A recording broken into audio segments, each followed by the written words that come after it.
All right. Welcome to another episode of We Don't Know What to Watch. And with me is the Ash Williams to my evil Ash Williams. It's Kyle Mulford and I'm Noah Shannon. How you doing, Kyle? Say hello to my boomstick. Yes. I'm doing all right. How are you? I want to shop smart, shop S smart. Yes. S smart.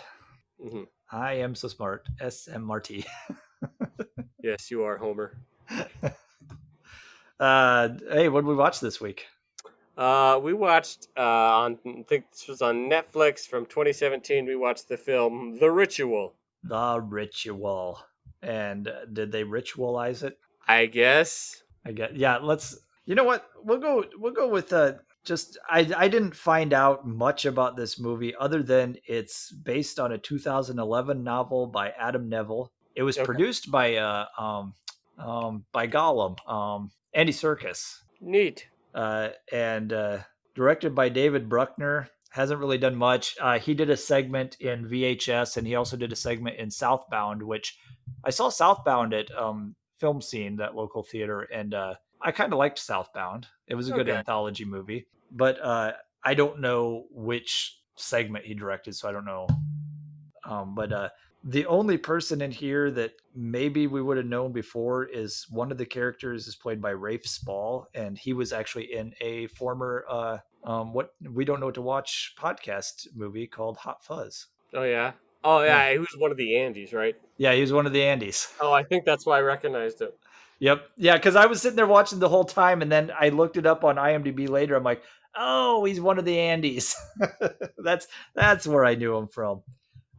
This movie has a 73% on Rotten Tomatoes with 90 critics and a 59% with 2016 users. So we'll see what we thought of it.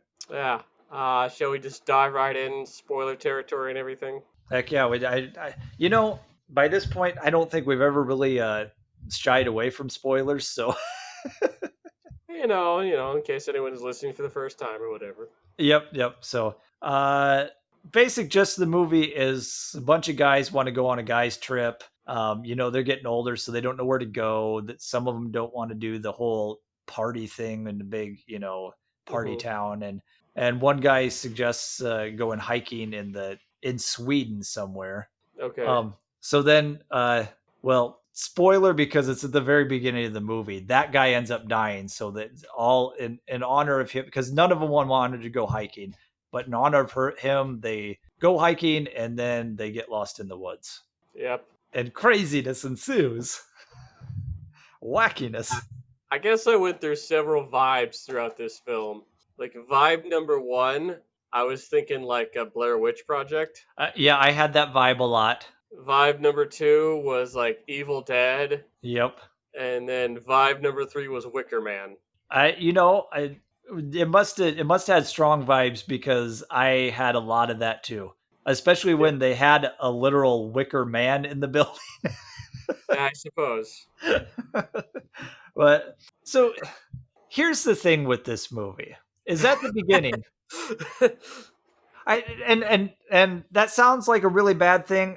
I have some good things to say about this movie. It starts off with this murder in a liquor store that two of the friends go in. The one guy who wants to go hiking, and then another one of them. And this robbery is happening, and the one guy hides behind a thing, and the guy who wanted to go hiking, he gets confronted by him, but he won't give up. He gives up his wallet and everything else, but he will not give up his wedding ring. And so the people whack him with like a machete or something like that. It was Yeah. very, very sudden, brutal, and unexpected. um, and so then, they go. I think this is the inciting incident that's supposed to give you the kind of conflict between the characters, the tension. Hmm. And for me, it almost seemed like a half drawn out thing throughout the movie. Yeah, it didn't quite work for me either. Because here's the thing: is they go hiking in Sweden, and they're going along this some beautiful countryside, and some of the cinematography. That's one of the things that's really really good about this movie is the cinematography and the atmosphere. Yeah, they had great location, that's for sure. Very eerie shots. It was a very creepy movie. So I mean, it did work on a horror level because there was a lot of creepy tension. Mm-hmm. But one guy sprains his knee, so they go off the path into the woods, and then they find these runes on a tree, and then they find a cabin with like this abandoned cabin, and there's this headless wicker man up in the attic, and then they all stay in the house, and everyone has nightmares. And here's where it falls apart for me because the one guy who was in the liquor store, we keep seeing what he's seeing in his nightmares. And it almost feels like it's leading to kind of a guilt thing for him, or a, Mm-hmm.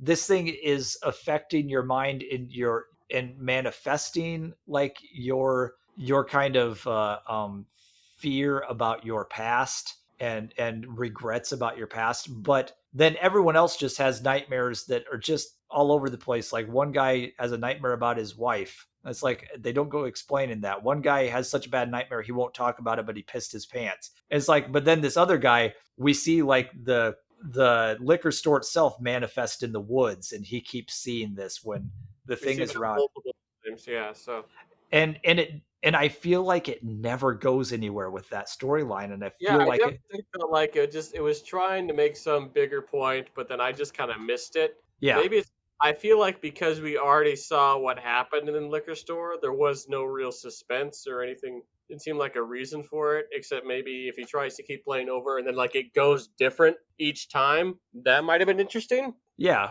But the fact that I don't mind that the liquor store event happened at the beginning because it's what gives a little tension between the groups. So like you don't believe this guy, and they kind of have like this built up things they haven't said to each other because this is 6 months after the Hmm. murder. And so then that's why they like kind of collide with each other when they're dealing with the actual monster in the woods. And this is not like a figurative movie. There is an actual monster in the woods. Hmm.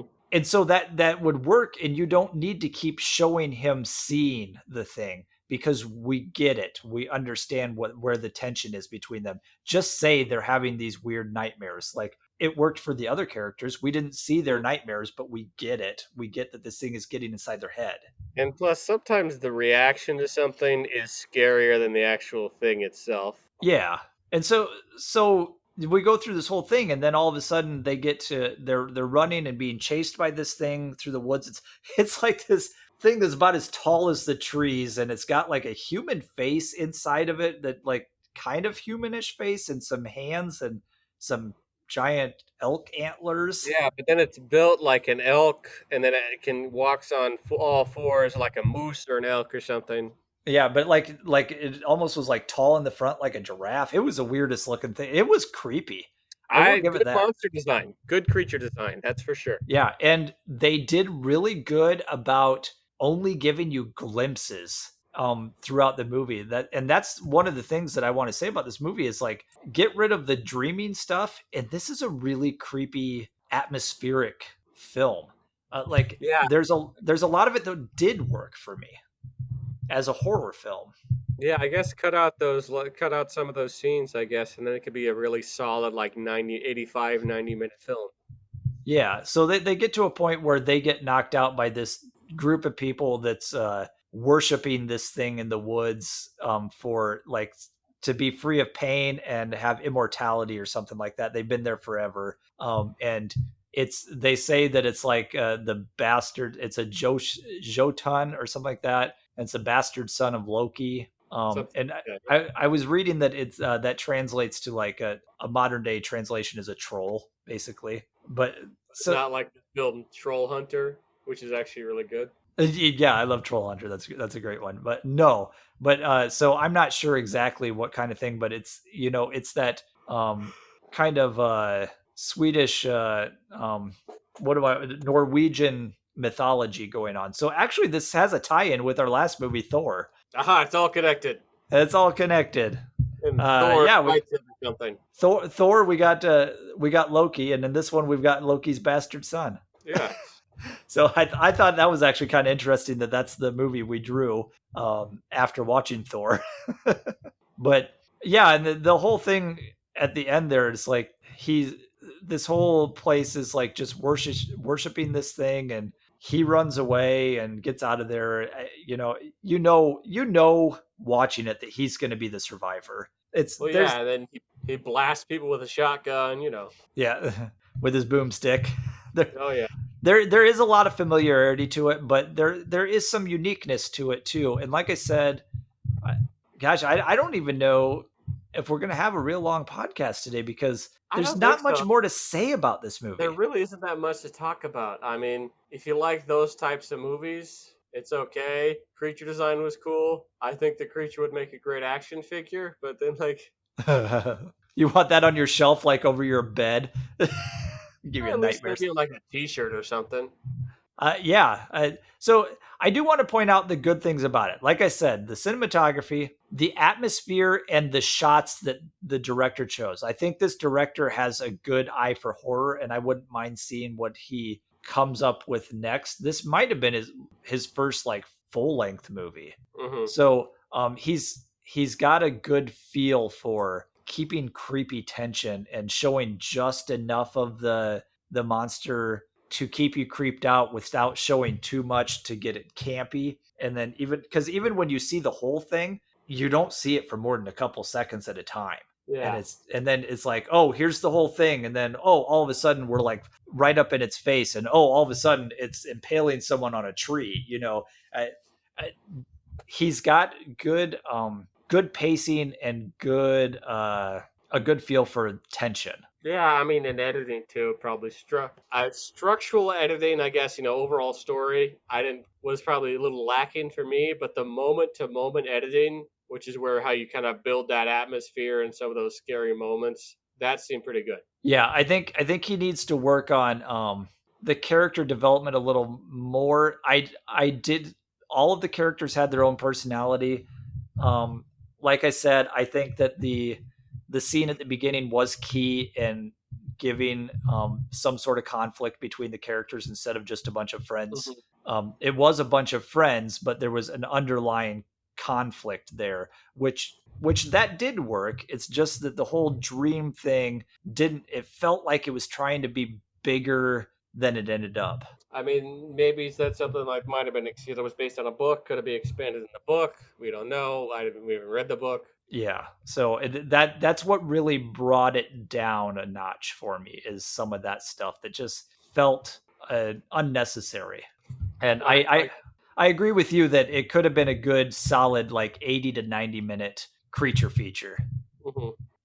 So So I guess moving on, we'll just have to say, would you recommend this film? Um, if you're in the mood for a kind of Lost in the Woods, kind of Blair Witchy Evil Dead type movie that and you've seen all the rest, and you want something new that does have a couple of good ideas in it and a really cool monster, like you said, a really cool monster design, then yeah, but overall, like it's kind of a low recommend in that sense because Yeah, there's not a lot of new here, but he does do interesting things with familiar things. yeah, I'd probably be like a skip for me. Yeah, and I can get that. I I'm really torn on whether I recommend it or not. It's like Mhm. I said, it'd be a really low recommend if you want that kind of movie. And but overall, yeah, it's not a it's it may not be a recommend. I do hope the people who made this make another film because I do think there could be, if they were, they could definitely, there's definitely room to improve, but I do think there is a little something there that could develop into something a lot more interesting. And I agree. Like I said, this might be his actual first feature length. It's either his first or second feature length. So I really do think there was a lot of talent involved in this movie. It Mhm. just didn't work entirely for me. Yeah, I guess the parts don't really kind of make up for the whole. Yeah, exactly. So yeah, I think that these people do need to keep making movies, and they're only going to get better. I think. So yeah, we wish him the best. So now moving on to double feature. What would you recommend as a double feature, or what would you recommend instead of? I'm actually going to go with one of those vibes you got, and not going to be Blair Witch because the end creeped me out. But like, I think Blair Witch was a better concept than it was a movie. My recommendation is going to be Evil Dead, the king of all friends go out to a cabin in the woods movie. Which ones? I'm going with the original Evil Dead. Nice. So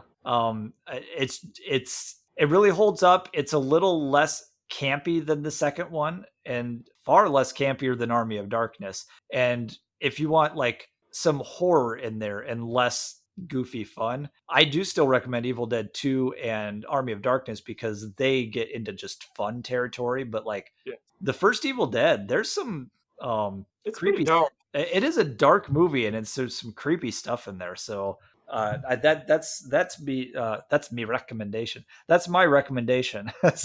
So I don't know where I just went there. Thanks, Irish Kyle. Yeah. So You got Evil Dead, bourbon there for a second there. and as a He was like knee deep in a Guinness for a second there. and as a side note, I just want to say the Evil Dead remake was actually pretty good too. Yeah, I mean that'd be sub in as well. So, but no, Evil Dead. For me, I am gonna pick a bit of an oddball one. I think I might have been like one of 10 people that liked this film, but it was like the Blair Witch 3 or something. It was like I want to say it was like 2016, 2015, 2016 Blair Witch. It was like a Oh, sequel to the Blair Witch Project. oh, because it was just called the Blair Witch, right? Yeah, it was just called like Blair Witch or something. Yeah, and it was one of those secret projects. It was called something else, and when people went to the first screening of it, that's when they learned that it was a Blair Witch movie. So Nice. that one had another interesting campaign behind it. Yeah, so I liked it. I thought it was, if you like Blair Witch Project, I think that's an interesting continuation of it stylistically with sort of the mockumentary, documentary style. Took it in some interesting directions. I think I liked it better than the Blair Witch Project. Hmm. Like I said, the Blair Witch Project, I was in college when that came out. And honestly, one of the best marketing campaigns ever because I was under the impression that it was a real thing. So you were And all in. so I went to the theater one of the I don't think I went opening night, but I went one of the first weekends, and this was before prevalent Facebook, Twitter, Yeah, 99. So like, yeah, before all the spoilers the very next second after it's released. So, I think by the time I finally saw it, it was finally coming out that it wasn't real. But like, I went watching it, and I was like, that was really interesting, and I really appreciated the people who made it for their campaign in making people believe that it was a real thing. yeah, like from what I understand, one of the things that they did was like when it was premiering, I think it was like at Sundance or something. What they did was like they would just like post a bunch of like missing posters for like the cast members. Yeah, so it's definitely, I think, one of those films where like the story behind how it was made is almost more interesting than the movie itself, and the story of the marketing campaign is almost more interesting than the movie itself. But then Blair Witch 2016 or whatever it's called, that one was fun. Was able to get away with a few more interesting shots because they had like a drone, and they had like, they were Yeah, I did wearing like cameras like body cams and stuff. I did like the different stuff that they got to do, like you said, because they had better technology. With people would have drones out in the woods, so yeah, that's one way you would have found footage. Because it's hard pressed for me to like found footage movies. Hmm. There's a They're there's hard a to do. They really are. they're hard to do well. There's a few out there like I mean, people liked Paranormal Activity. I thought that was a freaking snore fest until the final 10 seconds of the movie. Yeah. And then jumped out of my seat. I got scared so bad in the last 10 seconds, but I'm going, I watched like 89 minutes of a 90-minute movie that barely kept me awake just for that one scare. Like, why do people like this? Fair enough. but that's just me. I found footage movies. I know that there's a couple of them that I have enjoyed, but for the most part, you got to really wow me with them. But I Well, did, I don't but know. I did think that the new Blair Witch actually worked more than it didn't. Hmm. So I do like that recommendation. Yeah, found footage, hard to do. When it's pulled off, it can be a lot of fun. Yeah, Like Troll Hunter took it in an interesting direction. yeah, that's one of them that I really liked. I don't know how many people liked this movie, but I really enjoyed the one called As Above, So Below. I didn't see that one. I actually liked that one a lot too. Another Um, one I like, since we're just talking about this, it's just kind of related, kind of not. I'll go through two more. I like The Last Broadcast, which actually kind of predates Blair Witch by a couple years, or maybe like a year or so. And what's interesting about that one is the fact that it's presented like a more traditional documentary with, a guy interviewing people and like voiceover and stuff going through like these where like these like guys go in for like this public access show to go after like the Jersey Devil, and like one of them comes back, and then like only one of them comes back of these three guys, and the other two are found dead, that sort of thing. oh, crazy. So that's pretty cool. And then another one I really liked was, I just forgot about it, so never mind. But yeah, So found footage films can be good. Most of the times they're not, but when they're good, I think they can be really good. yeah. So let's move on to let's see what we're gonna watch next week. Yeah, next time, next time. All right, so we got all genres, movies. I'm going IMDb score of greater than 6 and Real Good score of greater than 70 because for some reason Real Good has taken Rotten Tomatoes off. I don't know why, but I'm sure there are reasons. And spin.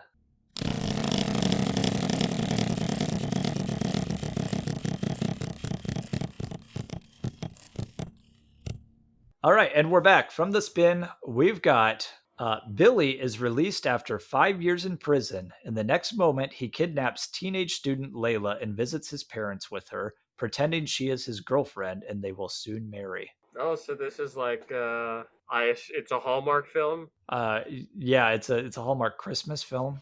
Yes. No, that movie actually exists. It's called Holiday in Handcuffs Oh, with Melissa Joan Hart and Mario Lopez. that's high quality right there. Does she have him sign her yearbook? Maybe. Sorry, that was a Can't Hardly Wait reference. No, this is called Buffalo 66. I've actually heard of this one before. Comedy drama from 1998, starring Vincent Gallo and Christina Ricci. And you can find this on a lot of places. You can find this on Prime Video. You can find it on Tubi, on Vudu, on Pluto TV. So, oh, look at it. Oh, okay. This is directed by Vincent Gallo and starring him. It's got Christina Ricci, Angelica Houston, Rosanna Arquette, Jan Michael Vincent, Kevin Huh. Corrigan, Mickey Rourke, Kevin Pollock, Alex Karras. You're pulling in some favors. So, yeah, this could be interesting. All right, Buffalo 66. Like I said, find it on Prime Video, Tubi, Vudu, Pluto, and we'll talk about that next time. Oh, yeah. Until then, you can find us on Twitter at AwesomeKM And at Noah_Saturn. and on Instagram at We Don't Know What to Watch. You can email us at We Don't Know What to Watch at gmail.com. Comment below.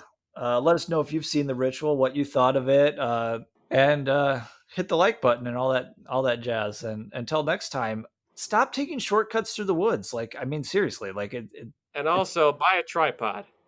Camera's too shaky. your camera is shaky. Damn it. All right. Bye bye.